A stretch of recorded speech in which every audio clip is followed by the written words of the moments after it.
Hey everyone, thanks for tuning into our channel. Today I'm going to be doing a quick unboxing and installation of this Waterpik shower head. So as you can see, I got my old one off already. I'm going to be installing this. We got this from Costco. It was 30 Canadian.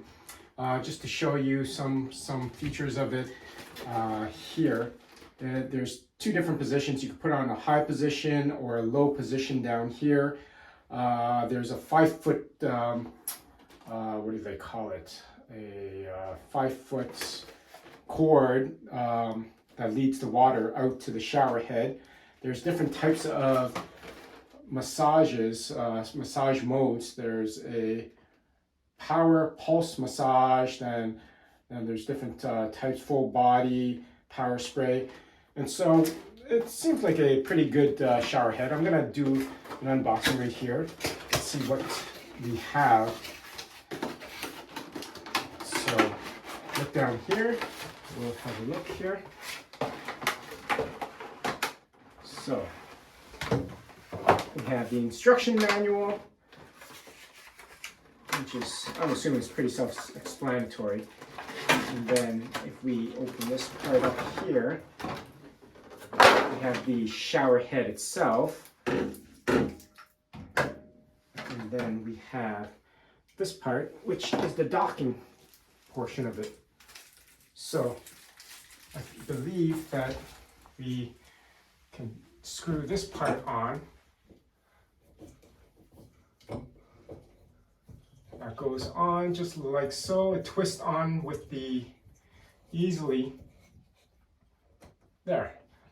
Okay, and then what we have, we'll just take these portions off here, the heads, and then attach it accordingly onto the docking portion of it and the shower head portion of it. So this just goes on and screws up righty-tighty, lefty-loosey as usual. There we go. Nice and tight.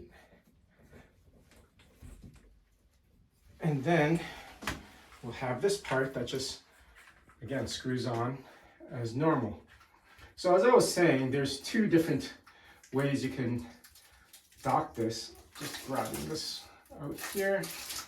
There's this portion where you could have it like that, or there's a higher up portion where you can make it like a rain shower head. Of course, you'd have to tighten this a bit more if you want to do it that way. So I would probably leave it like that. And then there's different modes here. So let's try this out. I'm just going to get out of here first, and then we'll see.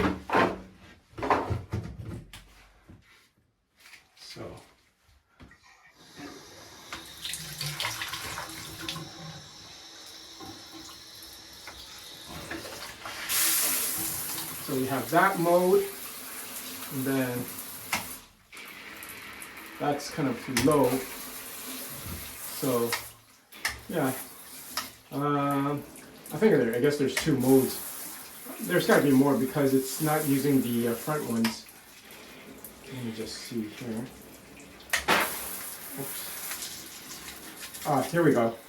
If you press it up again, then each time you press up, it changes the mode.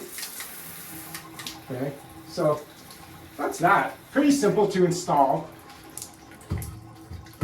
I like it because it's useful because we bathe our little dog in here, so it's nice to have something that will take off and easily bathe her. So I hope you enjoyed this unboxing and installation of the Waterpik shower head. If you can like and subscribe our page, that would be greatly appreciated. Remember to click that bell notification icon so that you're always up to date on our latest food product and travel videos. Until next time, take care.